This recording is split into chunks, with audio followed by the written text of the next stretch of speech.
ये मैं तो शुक्र करना चाहता, ये उधर मंदिर बना रहे थे। अच्छा। बड़ा अल्लाह का करम हुआ तो वो ख़त्म हो गया। ये अल्लाह का अजाब भी है। चाहिए मेरे तो अगर बस में चले तो सब मंदिरों को मैं क्रेन जी लेवन बिल्कुल। हम मुसलमान है, साडा मुसलमाना दा मुल्क है, ए इस्लाम वाला मुल्क है। इत्थे कोई भगवान शगवान नहीं चलना जिद्दी असी कोई पूजा करनी है। अगर वो कहते हैं ना कि आपने अगर मौलवी के साथ चलना तो आप बंदा मौलवी बन जाता है, अगर हिंदू के साथ चलना आप हिंदू बन। बच्चों के ऊपर असर पड़ता है। मैं ये मैं मुसलमान है, मैं हिंदू ना रोटी नहीं खाना जायज़ करता। एक बंदा काफिर होवे साडे अल्लाह ना मन्ने मैं उहदे नाल बैठ के रोटी खान लग पावां। बूंद बूंद को तरसने वाले अरब वालों के पास आ गई है भैया एक साथ बाढ़ का कहर। ठीक है, जिसे देख करके पाकिस्तानी जो हैं बहुत खुश हो रहे हैं। वो इसलिए खुश हो रहे हैं क्योंकि उनका मानना यह है कि जो अरब में राम मंदिर बना है उसकी वजह से ये सारी की सारी बाढ़ आई है और ये कयामत की शुरुआत है। तो आओ इस कयामत की शुरुआत के चटकारे लेते हैं और चालू करते हैं आज का वीडियो। दुबई में जगह जगह पानी खड़ा हो गया। अगर हम दुबई एयरपोर्ट की बात करें तो दुबई के एयरपोर्ट जो है वो दरिया के मनाजिर पेश कर रहे हैं और एयरपोर्ट पर खड़े जो जहाज हैं वो कश्ती की मानी तैरते हुए दिखाई दे रहे हैं। यहाँ तक कि दुबई का आसमान जो है वो भी हरे रंग का हो गया है, जिसको लेकर सोशल मीडिया पे बड़ी अजीबोगरीब बातें की जा रही हैं। इस सारे मामले पर, दुबई के हालात पर पाकिस्तानी अवाम का क्या कहना है, आइए जानते हैं। क्या नाम है आपका? Mohammad rice sir. Mohammad rice, क्या करते हैं आप? मैं इधर जॉब करता हूँ जूस। आपने खबर सुनी होगी यूएई में जो है बहुत ज़्यादा बारिशें हो रही हैं। दुबई में इतनी बारिशें हुई हैं कि वहाँ पे सैलाब आ गया है। वहाँ के जो एयरपोर्ट है पानी से भर गए हैं और वहाँ पे हवाई जहाज़ जो है वो कश्तियों की तरह तैर रहे हैं और इसी के साथ साथ दुबई का आसमान भी हरे रंग का हो गया। क्या कहना चाहेंगे आप इस पर? ये मैं तो शुक्र करना चाहता, ये उधर मंदिर बना रहे थे। अच्छा। बड़ा अल्लाह का करम हुआ तो वो ख़त्म हो गया। ये अल्लाह का अजाब भी है। उनको ये समझ रल गई कि ये अल्लाह हमारा एक ही है, वो भगवान वगैरह उधर नहीं चलता। अच्छा। हम बहुत इस बात पे खुश हैं कि ये सारा कुछ उनका जो गिर गया। भैया देखो दुबई पे आ रखी आफत और ये लोग हो रहे खुश। तो ये जो है जाहिलिस्तानी कर सकते हैं। एक तो मदद करने के नाम पे कुछ मदद भेजी नहीं और खुश ऐसा हो रहे जैसे बहुत बड़ी अचीवमेंट कर ली हो। मैं ये पूछना चाहता हूँ उस मंदिर का बिगड़ा गया जो राम मंदिर बना था उसका तो मेरे ख्याल से कुछ भी नहीं हुआ। ठीक है ना, वो तो वैसा का वैसा जो अपनी जगह खड़ा होता वैसा का वैसा उसी मजबूती के साथ दोबारा से उसी शान के साथ खड़ा हुआ है। लेकिन इनके जो ये उछाले मार रहे हैं ना जिगरे, वो इस बात पे आ रहे हैं, इनको ऐसा लग रहा है जैसे उस बाढ़ में वो राम मंदिर बह गया हो। ऐसा कुछ नहीं हुआ जाहिलो। ठीक है, तुम्हें बता देता हूँ। बाकी तुम ये कह रहे हो अल्लाह ने किया है ये, ठीक है, अल्लाह की मर्जी से हुआ है। तो तुम्हें बता देता हूँ कि अगर अल्लाह की मर्जी इतनी चलती ना तो अरब में राम मंदिर बन ही नहीं पाता।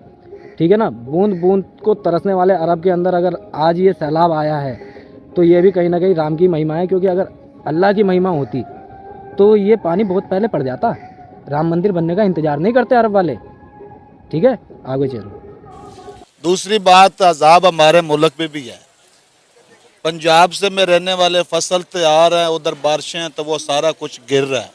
सिर्फ उन पे अजाब नहीं, अजाब हमारे मुल्क में भी है। मेरी बात सुने, आपको ये बात किसने बताई कि वहाँ पे जो मंदिर बन रहा था वो बह गया है या रुड़ गया, बल्कि मंदिर तो बन चुका है वहाँ पे? नहीं, मैंने तो अभी इस तरह ड्यूटी पे आया हूँ तो लड़कों ने बताया कि उधर वो मंदिर उनका गिर गया है या रुड़ गया है। अच्छा। खुश हुआ से रुड़ गया या गिर गया है तो अजाब है, अल्लाह का अजाब। अल्लाह का अजाब से डरना चाहिए। हमारा अल्लाह एक है, ये उनको पता चल गया कि अल्लाह से कोई किसी का माफ नहीं।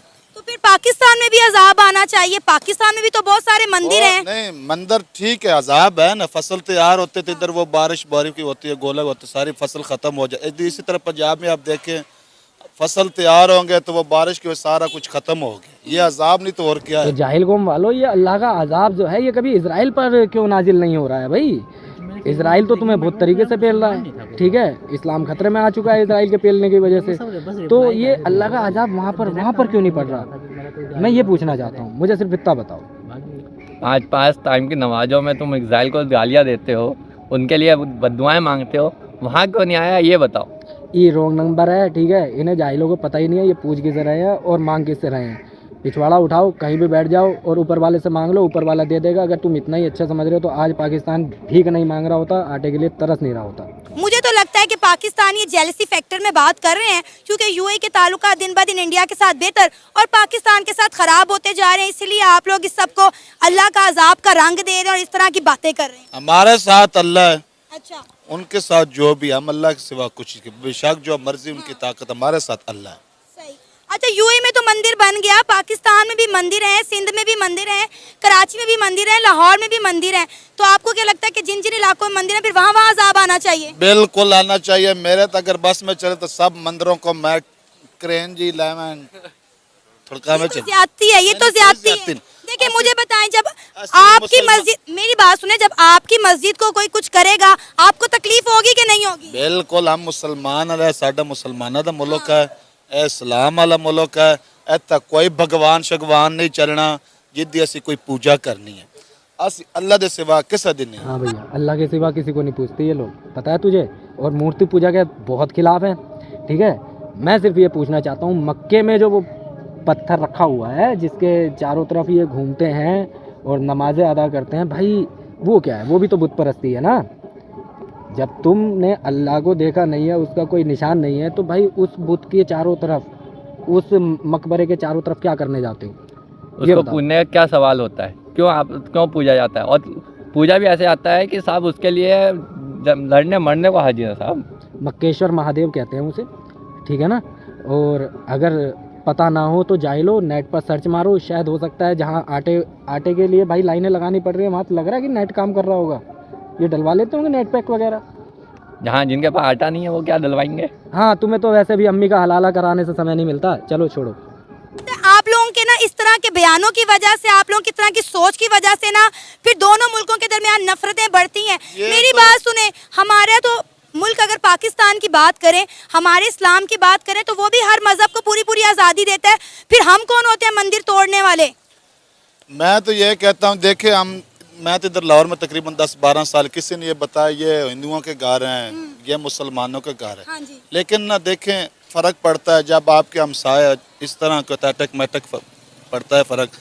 अगर वो कहता है ना कि आपने अगर मौलवी के साथ चलना तो आप बंदा मौलवी बन जाता है, अगर हिंदू के साथ चलना आप हिंदू बन, बच्चों के ऊपर असर पड़ता है। मैं ये बात, कोई असर नहीं पड़ता। मुझे ये बताएं, 1947 से पहले सब एक साथ रहते थे, तो कितने मुसलमान जो हैं वो हिंदू है, या कितने हिंदू हैं जो मुसलमान हुए? मुझे आप इस चीज़ का हिसाब बताएं। नहीं मुझे नहीं पता, सॉरी। मैं तो फिर आप किस बिहाफ पर ये बात कह सकते हैं? आपको पता है अभी भी पाकिस्तान से ज़्यादा हिंदू जो हैं वो हिंदुस्तान में रहते हैं, तो क्या वो हिंदू हो गए हिंदुओं के साथ रह के? मैं कहता हूँ जो गलत है वो गलत है। मैं अल्लाह के सिवा किसी को नहीं मानता। ठीक है। मेरा अपना ज़मीर है, मैं ये नहीं कह सकता ये बंदा मुसलमान है या हिंदू, उसका अपना मजहब है। लेकिन तो मैं मंदिर के साथ साथ जो है वो हिंदुओं से भी नफरत करते होंगे। बिल्कुल, मैं मुसलमान है, मैं हिंदू ना रोटी नहीं खाना जायज़ करता। एक बंदा काफर होवे साढ़े अल्लाह ना मन, मैं उन्हें बह के रोटी खाने लग पावा, मेरा ज़मीर मंदा है कि एक बंदा अल्लाह ने मंदा ही नहीं है, तो उसी उन्हें बह के रोटियां तो क्रिकेट खेडो, थोड़ा अपना ज़मीर है, जाना अल्लाह कोल है। नहीं, पहले तो पाकिस्तानी ये सुन लो, जाहिलो, तुम जिस लैंग्वेज का यूज़ कर रहे हो ना वो भी गुरुमुखी है, और वो भी जो है उन्हीं काफिरों की बनाई हुई है। जिस उर्दू को तुम यूज़ कर रहे हो वो भी हिंदी उसमें मिश्रित की गई है।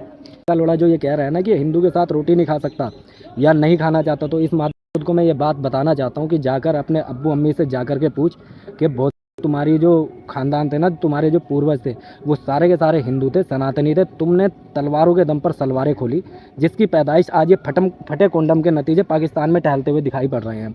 ये कह रहे हैं कि ये हिंदू के साथ बैठ करके रोटी नहीं खाएंगे। हकीकत तो ये है कि हिंदू जैसा स्वाभिमानी, ठीक है, तुम जैसे कन्वर्टेड के साथ बैठ करके अगर खाना खा लेना, तो मेरे ख्याल से ये सनातन धर्म की तौहीन है कि ऐसे जाहिलों को जिन्होंने तलवार के दम पर सलवारें बदल ली हों, ठीक है, पहन ली हों, और अपने धर्म बदल ली हों, अपने बाप बदल ली हों, पड़ोसी के बाप को बाप कहना शुरू कर दियो, अपने असली बाप को बाप नहीं कह सकते। ये भड़वे हमें बता रहे हैं कि कितने हिंदू हैं कितने मुसलमान हैं। मादर सिर्फ मुट्ठी भर मुगल आए थे हिंदुस्तान के ऊपर कब्जा करने के लिए। आज इतने सारे ये कटुए बने पड़े हैं, ये कैसे बने पड़े हैं? तुम सब कन्वर्टेड हो, तुम सब कहते हो कि तुम अल्लाह के सिवा किसी को नहीं मानते। पहले अपना सही बाप ढूंढना सीखो, ठीक है। जिस दिन तुम्हें तुम्हारा सही बाप मिल जाएगा ना, उस दिन अल्लाह को मानना छोड़ दोगे, थूकोगे भी नहीं। बात करते हैं हिंदू के साथ बैठ के रोटी नहीं खा सकते। हर एक का अपना अपना मजहब है ना, हम किसी के ऊपर अपना मजहब लागू नहीं कर सकते, और इसकी इजाजत तो इस्लाम भी नहीं देता। इस्लाम में तो जबर है ही नहीं। वो कहते हैं जी प्यार से दावत दें, तलवार से नहीं। बिल्कुल, असी प्यार से ताबेदार, असी तो उन्होंने कुड़ियां ले आके शादियां मुसलमान कीतियां, तो तुहानू भी पता होना चाहिए। साढ़े स्टार वैन लड़की लैके आज मुसलमान करते, बच्चा पैदा होता मुसलमान ही होता। ਐਸ ਤੋਂ ਵੱਡਾ ਤਾਂ ਹੁਣ ਪਾਕਿस्तानी ਕੀ करे कोई हिंदू तो कभी नहीं सीखी थी भाई हिंदू चल हिंदू इधर ही आपकी वो मजहब नहीं चेंज करते आपकी गई ना सीमा है इधर यहाँ से 4 बच्चे लेकर हिंदुस्तान। वो मैंने भी सुनी है पता नहीं पाकिस्तानी है या क्या है मुझे नहीं पता लेकिन सुनी काफी है कि 4 बच्चे ले गई है। पता नहीं वो उनकी अपनी हो यार ये नहीं पता। अपनी नहीं है यहाँ पाकिस्तान की है, इतनी खबरें चली हैं। अपनी दफा बारी आए तो आपको कुछ अता पता ही नहीं होता। नहीं पता वो सिंध के बंदे खड़े आओ इधर आओ सिंधियों गल करो तुम्हारी खानदान दी गई हुई है कि सिंधी है ना कराची की है। कराची की है। मैंने उसकी हिस्ट्री सारी सुनी है। तो इस्लाम कहता है कभी किसी पर जोर जबर नहीं करना चाहिए, ये अभी यही बात कह रहे थे ना। ठीक है, अब मैं बता देता हूँ कि जोर जबर वो ये कहते हैं भाई पहले दीनी दावत दो। ठीक है, अगर दीनी दावत से काम चल जाता तो तलवार क्यों उठानी, समझना इस चीज़ को भाई। जब कोई चीज़ अगर जुबान से काम चल जा रहा है तो उसके लिए हथियार क्यों उठाना, हाथ क्यों उठाना, बहुत सही तरीका है। और अगर वो जुबान से नहीं समझता तो फिर हथियार उठाओ, तलवार उठाओ। ये भी इनकी किताब में ही लिखा हुआ है, अलग से कुछ नहीं कह रहा हूँ। ठीक है, ये साले जाहिल उतना ही सच बताते हैं जो जितना इनके पक्ष में रहता है। जो इनके विरोध में चला जाए उस सच को ये सच भी नहीं मानते। ठीक है, अब एक बात बताओ कितने मुल्कों पर इन्होंने प्यार से कब्जा किया है बिना तलवार के। जितने के जितने मुल्क हैं सब पर तलवार के दम पर कब्जा किया हुआ है। कोई एक मुल्क दिखा देना जो सिर्फ प्यार के बलबूते पर मुस्लिम हुआ हो, कोई मुल्क नहीं मिलेगा। ठीक है, तुम साले सब लुटेरे। ठीक है, खाने को तुम्हारे पास रोटी नहीं थी, उस रेतीले मैदान में सालों तुम्हारी पैदाइशें थी जहाँ भूखमरी थी, तुमने कभी अनाज तो ढंग से देखा नहीं था। तुम आज प्यार मोहब्बत की बातें कर रहे हो, और इतना ही प्यार मोहब्बत था तो तुम यहाँ के हिंदू थे, तुम मुसलमान क्यों बने? इतना ही प्यार मोहब्बत था तो पाकिस्तान क्यों बना? समझने की बात है ना। तो ये जो चीनी वाली चाशनी को शहद बना करके चटा रहे हो ना जाहिलो, ये अपने तक रखना, हमें मत चटाना। इंडिया का कहना है कि पाकिस्तान जो है टेररिज्म को, दहशतगर्दी को सपोर्ट करता है, लिहाजा जितने भी दहशतगर्द इंडिया में आके दहशतगर्दी करते हैं और बाद में पाकिस्तान में जाके छुप जाते हैं, हम एक एक को चुन चुन के मारेंगे। देखें, हमारा मज़हब, हमारा इस्लाम जो है, हमें पहली बात तो यह कि एज इंसानियत सिखाया ही नहीं कि हम किसी को वैसे मारें, चाहे वो गैर मुस्लिम भी हैं। इंडिया में पता नहीं मुसलमानों के साथ क्या क्या हो रहा है। ठीक है, लेकिन हमारे पाकिस्तान के अंदर इंडियन भी हैं, कराची के अंदर हैं और उधर सिंध में हैं, आज़ाद हैं, कारोबार कर रहे हैं, सब कुछ कर रहे हैं। हमारे मुसलमानों के साथ उधर जो है ना अच्छा नहीं करते। अच्छा, इनके यहाँ पर सारे कारोबार कर रहे हैं, आज़ाद हैं। ठीक है, किस पर कोई जुल्म नहीं हो रहा। तो भड़वो हमारे यहाँ के मुसलमानों को कौन सा हमने गुलाम बना के रखा हुआ है? जो ये बहन पीटते हैं इस बात को लेकर के हिंदुस्तान के मुसलमान परेशान हैं, उन पर जुल्म हो रहे हैं। कोई बताओ तो यहाँ पर क्या बंधुआ मजदूरी करा रहे हैं हम? कौन सी सुविधा यहाँ के मुसलमान के पास नहीं है? सुनो, ये रंडी रोने बंद करो पाकिस्तानियों, क्योंकि तुमसे जलील को कोई होती नहीं है। गुलाम बनाने की जो शुरुआत हुई थी ना वो तुम्हारे ही मजहब के अंदर हुई है। अगर इतनी प्यारी कौम थी और सबको आज़ादी की बात थी तो ये लोंडी और ये गुलाम बनाने का जो ये सिलसिला है ये इस्लाम में क्यों शुरू हुआ? ज़रा इस पर भी थोड़ी सी रोशनी डालो। रोशनी क्या, तुम सब हो ही अंधेरे की पैदाइश, तुम किसी चीज़ पर क्या रोशनी डालोगे? हकीकत यह है कि आधे से ज़्यादा कन्वर्टेड मुसलमान हैं। जो बात मैं पहले से कहता आया हूँ कि ये सारे के सारे 90-95% कन्वर्टेड है। इन्होंने वास्तव में अपनी कुरान ढंग से नहीं पढ़ी हुई है, क्योंकि अगर ये अपनी कुरान ढंग से पढ़ लेते ना तो शायद इनकी आंखें खुल जाती। आज तक इन्होंने वो ढंग से नहीं पढ़ी हुई है, क्योंकि कॉपी पेस्ट को आप कितनी भी बार रट्टा मार लो, वो एक्चुअल चीज़ जो है वो आपके दिमाग में कभी नहीं आती। मैंने पहले ही कहा है कि कुरान जो लिखी गई है वो अरबी में लिखी गई है और ये सारे उर्दू में पढ़ते हैं, जो इन्होंने अपने हिसाब से ट्रांसलेट कर रखी है, और ये समझते हैं दुनिया को चूतिया। तुमसे ज़्यादा समझदार इस दुनिया में पढ़े हैं, जितनी कुरान तुम जानते हो उससे ज़्यादा तो हम पढ़े हुए हैं। तो बात उतनी बोलना जितनी झेल सको। बाकी कुछ कहना चाहोगे? अच्छा, ऐसा क्यों होता है जाहिलो कि जब भी कहीं बम विस्फोट होता है तो अल्लाहू अकबर के नारे लगते हैं, कोई और नारे क्यों नहीं लगते? तो हो सकता है अल्लाह को, अरे तो हो सकता है अल्लाह को फटना पसंद हो, ये भी तो हो सकता है ना। अगर इतने शांति प्रिय देश होते तो फिर पाकिस्तान क्यों बना? क्यों बनाया तुम लोगों ने पाकिस्तान? तब भी रह लेते, शांति प्रिय तो थे ही तुम ना। ये थी आज की वीडियो, फिर आगे मुलाकात होगी। उम्मीद करते हैं पिलाई पसंद आई होगी, और नहीं आई है कोई बात नहीं, अगले वीडियो तक रुके रहना, अगले में फिर पेल देंगे। हमारा तो काम है इन जाहिल पाकिस्तानियों को पेलना, बिना थूक लगा के पेलना। तो राम राम, मिलेंगे नेक्स्ट वीडियो में।